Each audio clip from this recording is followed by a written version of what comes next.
Good afternoon, YouTubers, and welcome back to Thrash or Be Thrashed. Today I'm doing a response video that a band out of the UK is doing. The band is Green Saber, and one of the members from the band had done a thread on some spooky movies. So I thought I would do one, and hopefully you guys out there, if you love horror, you would follow on this thread. So the movies that I picked are completely different to what Green Saber showed. So this is in really no particular order, but these are some of my favourite horror movies. Okay, and the first up, we'll start off with a classic slasher movie. And we have Friday the 13th. And this one is the remake. I do have the original as well. But yeah, was a great film back in around 1981 it was released. And this was the introduction of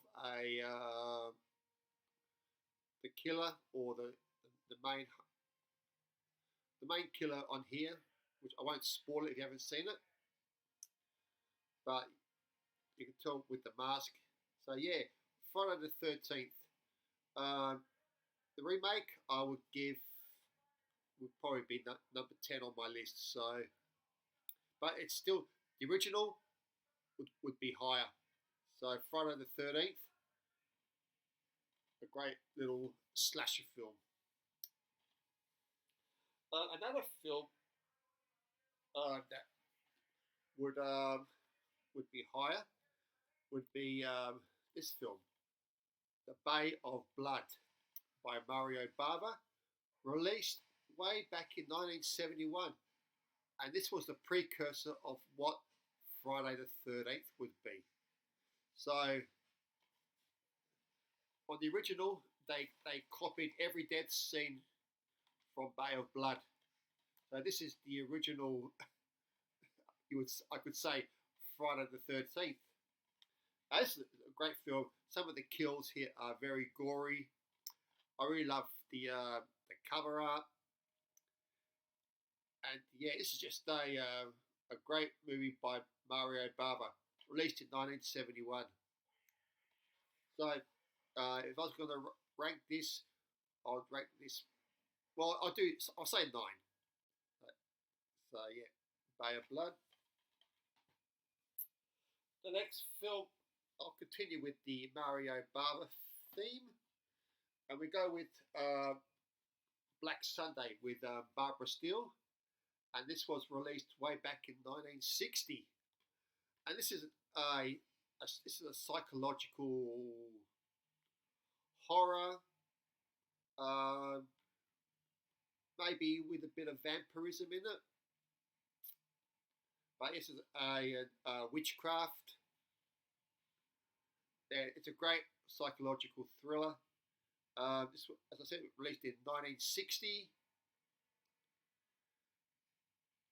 Yeah, it's a very good film.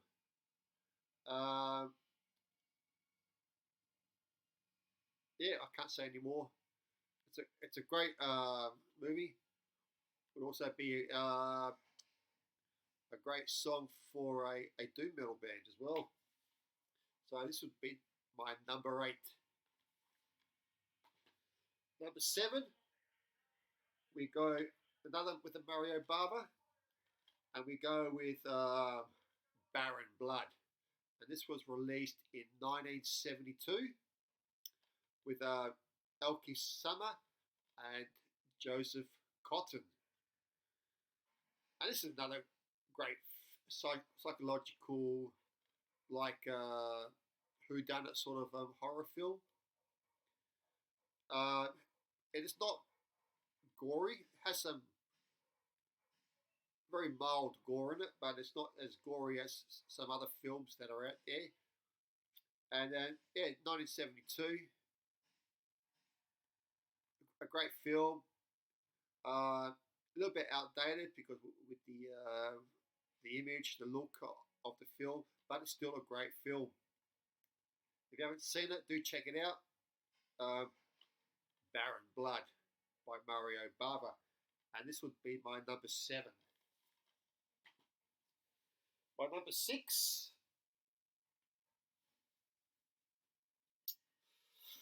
it's very hard to put it, but number 6 would be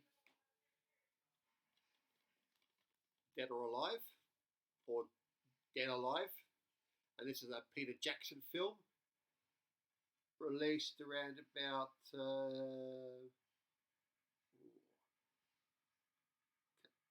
doesn't say here, but yeah, this is one of Peter Jackson's early films, and as it says there, the goriest fright film of all time. And what it says on the tin is what you get in the film. This film is very gory. It's a horror, but it does have some comedy elements in it. And yeah, it's a great little independent film. So if you love zombie movies with a bit of comedy, check out Dead Alive from Peter Jackson. This would be my number 6. My number 5 would be Pieces, and this is a Spanish film released, I think, back in the late 80s, early 80s, and yeah, this is like a copycat film of the Texas Chainsaw Massacre. Some very gory scenes in here. The plot twist is you'll be surprised as well. So do check it out. Pieces. Released. This one released through Grindhouse Releasing, around about the mid '80s, and you get 2 versions of it. You get the Spanish version and the subtitle version. So Pieces, check it out. This would be my number 5.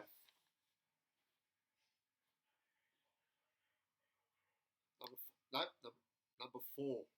Number 4. My number 3 would be Madman, and this was released around about also in the 80s. There's no date on here.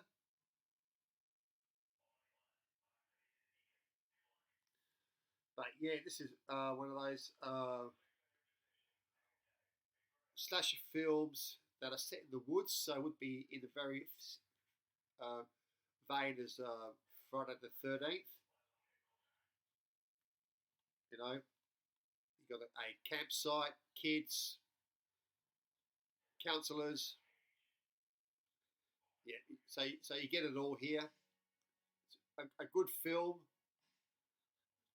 There was supposed to be a sequel of this film, but it's been since a while that I've heard anything about a sequel, because I've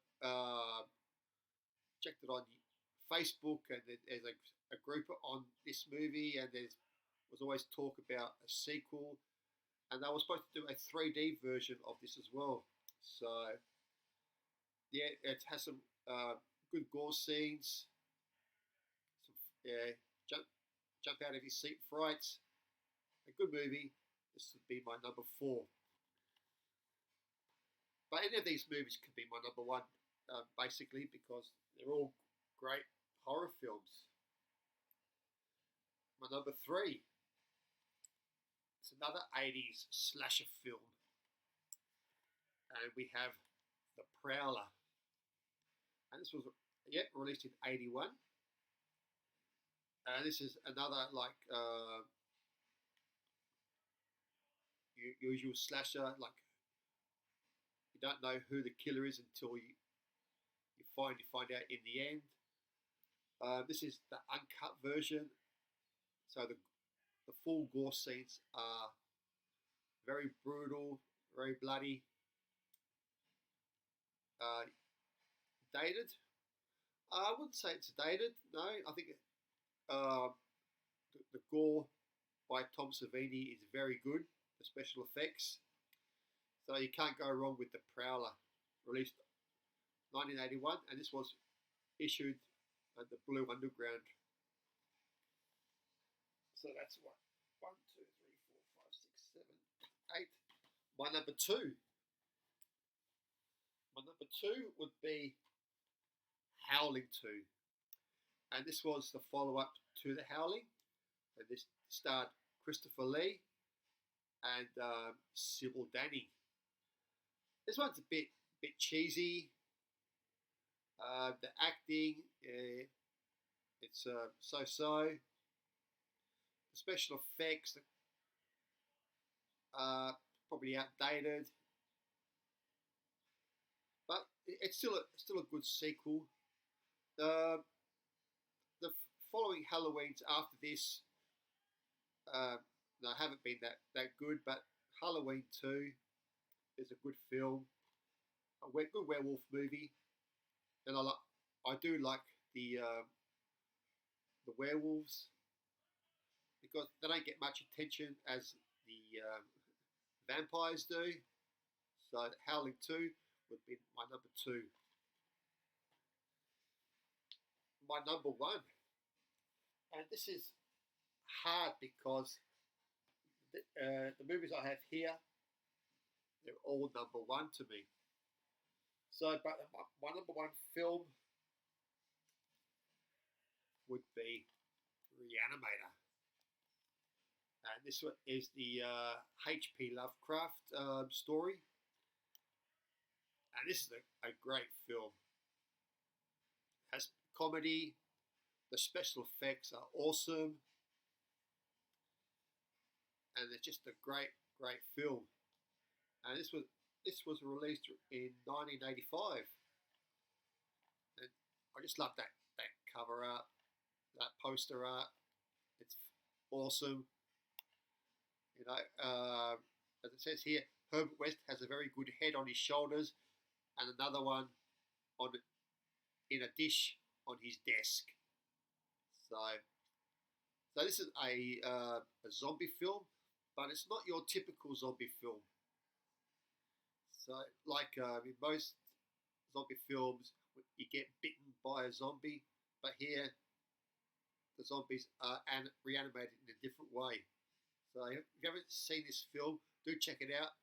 ReAnimator would be my number one.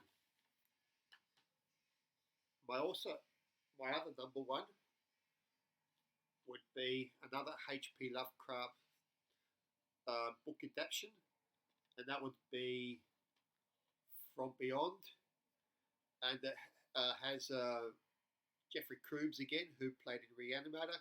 This is his other film, and this is a really weird movie. It also has the guy from Dawn of the Dead. I forget his name at the moment.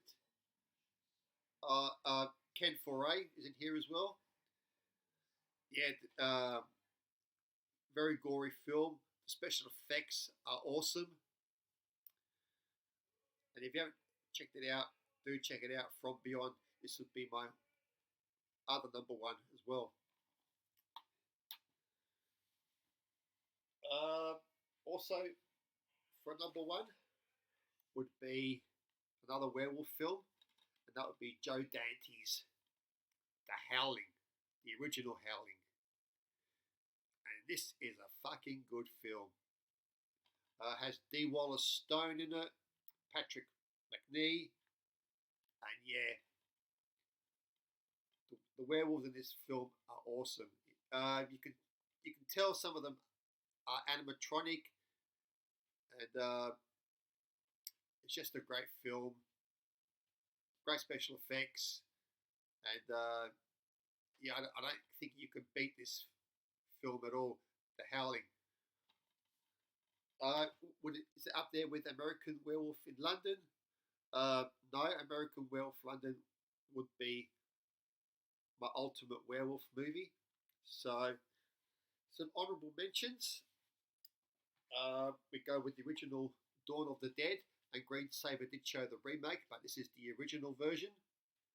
A great film by George Romero, and this was the second in in the original trilogy.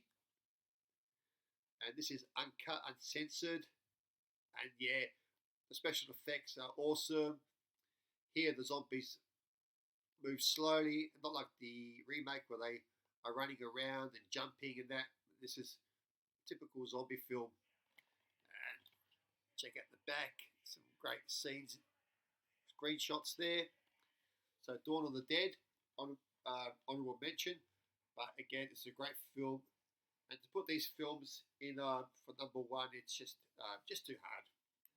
Another great film, if you haven't seen this film, it's another zombie film, and this one is called Dead Snow. And this is the Norwegian subtitled version. And yeah, this is great. This is about some tell with the tin what it could be about German zombies. And this one is ultra violent, ultra gory. Has some great comedy in there as well. So if you haven't seen this film, do check it out. Screenshots there. Another awesome film. DVD. So Dead Snow. Another zombie film. This was the third in the trilogy. And we get Day of the Dead. And this is a brutal film. The special effects here are so over the top, so gory, this is so violent, and it's just fantastic. And the effects were done by Tom Savini again. And yeah, as it says on the back of the tin here, Day of the Dead displays plenty of guts as FX maestro Tom Savini really comes of age with an amazing splatter platter of sliding guts, faceless zombie freaks, and prerogative new makeups delivered with a chunk-blowing gusto deserving of the highest praise. And that was from Gus Boland, who quoted that. And I totally agree, this is a great film as well. And finally, we go with another movie that I really love, and I'm glad to have this in my collection, and that is House. And this one is stars William Katt, who you might know from The Greatest American Hero. This was produced by Sean S. Cunningham, who did the original Friday the 13th. And this is a great film. It also stars George Wendt and the late, great Richard Mole. So this is a kid-friendly horror film. There's a little bit of gore, but it's not over the top. It's not guts hanging out, anything like that. It's just very kid-friendly type of gore. It's a comedy film, and it's just a great little horror film by Sean S. Cunningham. So there are some other honourable mentions, that some movies that I do not have in my collection. The Thing would be another great number one movie. The original Halloween, another great film. I do like the Hatchet series. If you haven't seen Hatchet, do check them out. I do have them on DVD, and I do love the old Hammer films with Christopher Lee and Peter Cushing, vampire films, and the Frankenstein movies from Hammer. All the Universal horror films, very classic 30s, 40s films. So there's a lot of great horror movies, psychological horror, ghost stories, splatter, serial killers, monsters films. There's so much out there. But those were just some of my favourite horror movies that are great films to watch for Halloween. So thank you for watching, everybody. And please, if you want to do this thread, please show your favourite horror movies. Doesn't have to be your top 10.